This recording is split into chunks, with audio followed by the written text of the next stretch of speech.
ओम नमः शिवाय। मेरे शिव चैनल पर आप सबका स्वागत है। सबसे पहले तो आप सभी शिव भक्तों के चरणों में मेरा प्रणाम। बात करते हैं वीरक के बारे में, यानी नंदी सीरीज के दूसरे नंदी के बारे में। ये दूसरा भाग है। पहले भाग में आपने जाना कैसे वीरक द्वार पर नियुक्त थे और उन्हें श्राप प्राप्त हुआ, वो भी माता भगवती से। यदि किसी शिव भक्त ने पहला वीडियो नहीं देखा है तो लिंक आपको आई बटन पर मिल जाएगा, यहाँ जाकर के आप देख सकते हैं।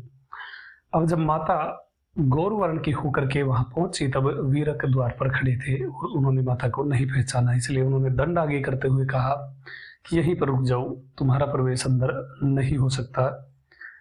यहाँ किसी भी रमणी का प्रवेश निषिद्ध है। पहले भी एक दैत्य ने स्त्री का रूप धारण करके अंदर प्रवेश किया था, जिसे भगवान ने मार दिया।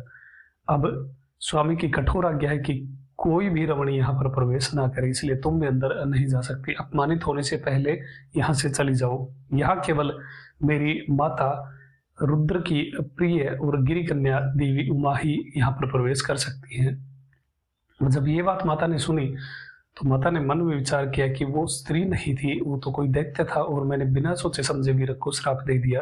वायुदेव ने ठीक से मुझे बताया नहीं था। अब ये विचार करते हुए माता ने वीरक से कहा कि हे प्रिय पुत्र वीरक, मैं ही तुम्हारी माता हूँ, मैं ही रुद्र की प्रिया हूँ और मैं ही गिरी कन्या हूँ। ब्रह्मा के वरदान से मैं गौर वर्ण को प्राप्त हुई हूँ, इसलिए तुम किसी भी प्रकार की आशंका मत करो। अब माता ने कहा कि मैंने तुम्हें श्राप दे दिया है, जो कि भूलवश हुआ, लेकिन इसका कोई निवारण नहीं। तब माता ने कहा कि फिर भी मैं एक विधान तुम्हें बताती हूँ और आशीर्वाद देती हूँ कि तुम्हारा जन्म भूतल पर होगा और तुम शिलाद नंदन नाम से प्रसिद्ध होगे। तुम्हारा नाम नंदी होगा और तुम अल्पायु में ही तपस्या के और ज्ञान के बल पर इस स्थान को पुनः प्राप्त करोगे और हमारा सानिध्य भी प्राप्त करोगे। ये बात सुन करके वीरक रोमांचित हुए। उन्होंने कहा, माता ये श्राप नहीं है तो वरदान है, क्योंकि आपके कारण मुझे दुर्लभ मनुष्य देह प्राप्त होगी और भगवान की भक्ति और तपस्या करने का अवसर पुनः प्राप्त होगा। ये कह करके हाथ जोड़ करके प्रणाम करके वीरक स्थित हो गए शिव में, उस जन्म लेने की प्रतीक्षा करते हुए। अब बात करते हैं शिलाद के बारे में।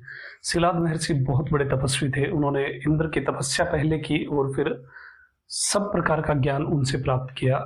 इंद्र ने, यदि आप लिंग महापुराण उठाकर देखते हैं तो फिर आपको समझ आएगा कि इंद्र ने पूरा ज्ञान शिलाद मुनि को बताया। सभी ग्रहों की, सभी लोकों की स्थिति, सभी देवताओं की स्थिति इंद्र ने बताई, किंतु इंद्र भी सक्षम नहीं थे एक ऐसा पुत्र देने में जिसकी मृत्यु कभी ना हो।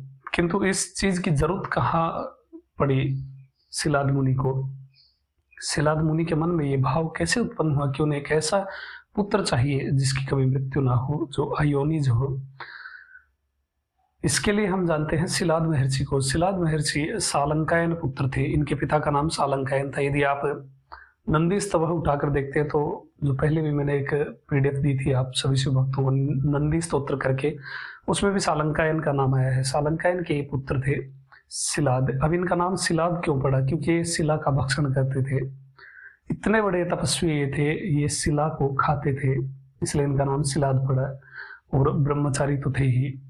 एक बार जब ये शिवलोक गए तब इन्होंने अपने पितरों की स्थिति देखी, जो नरक में उल्टे लटके हुए थे और नरक की यातना भोग रहे थे। ये पूरा आश्चर्यचकित करने वाला दृश्य देख करके शिलाद बहुत विस्मित हुए। तब इनके पितरों ने इनसे कहा कि ये स्थिति हमारी संतान की वजह से हुई है। तुम ऐसी संतान उत्पन्न करो जिसकी कभी मृत्यु ही ना हो, तो हम कभी भी ऐसी स्थिति में दोबारा नहीं पड़ेंगे और हमेशा सुखपूर्वक रह सकेंगे। और तब इनके पितरों ने सुझाव दिया कि ऐसा केवल देवादिदेव, काल की छाती में लात मारने वाले भगवान शिव ही कर सकते हैं। शिव का उद्देश्य करके शिलाद मुनि ने तपस्या प्रारंभ कर दी एक पुत्र के लिए, एक ऐसा पुत्र जो अयोनिज हो और जो कभी भी मृत्यु को प्राप्त ना हो। शिलाद मुनि ने भगवान शिव के लिए तपस्या प्रारंभ की और 1000 दिव्य वर्षों तक भगवान शिव की आराधना में लगे रहे, उनकी तपस्या में लीन रहे। जिस स्थान पर वो बैठे थे वहां पर बामी बन गई थी और अनेक प्रकार के कीड़े मकोड़े उन्हें उनकी त्वचा को काट रहे थे। खून चूसने वाले सुई के मुख जैसे जो कीड़े थे वो भी उन्हें काटते थे, किंतु फिर भी शिलाद मुनि तपस्या में लगे रहे और उनका बिल्कुल हड्डियों का ढांचा मात्र ही बच गया था। तब भगवान शिव प्रकट हुए और भगवान शिव ने शिलाद मुनि को प्रेम से जब उनको छुआ आशीर्वाद स्वरूप, तो शिलाद मुनि पहले की तरह ही स्वस्थ हो गए थे।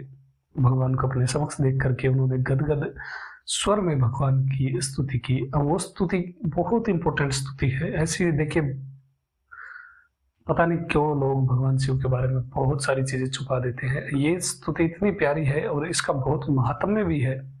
जिस प्रकार से नंदी स्तोत्र का महात्म्य है, उसी प्रकार से इस शिलादकृत स्तोत्र का भी बहुत महत्व है। ये हर एक शिव भक्त को पढ़ना चाहिए। अगले भाग में मैं आपको इस स्तोत्र का जो महत्व है वो भी बताऊंगा और उसको PDF रूप में आपको सभी शिव भक्तों को प्रोवाइड भी करवाऊंगा, जिससे आप शिलादकृत स्तुति आप हिंदी अर्थ के साथ पढ़ सकेंगे। अभी तक के लिए इतना ही। वीडियो कैसे लगी आप मुझे कमेंट में बता सकते हैं। आपका दिन शुभ हो, महादेव कृपा करे। ओम नमः शिवाय।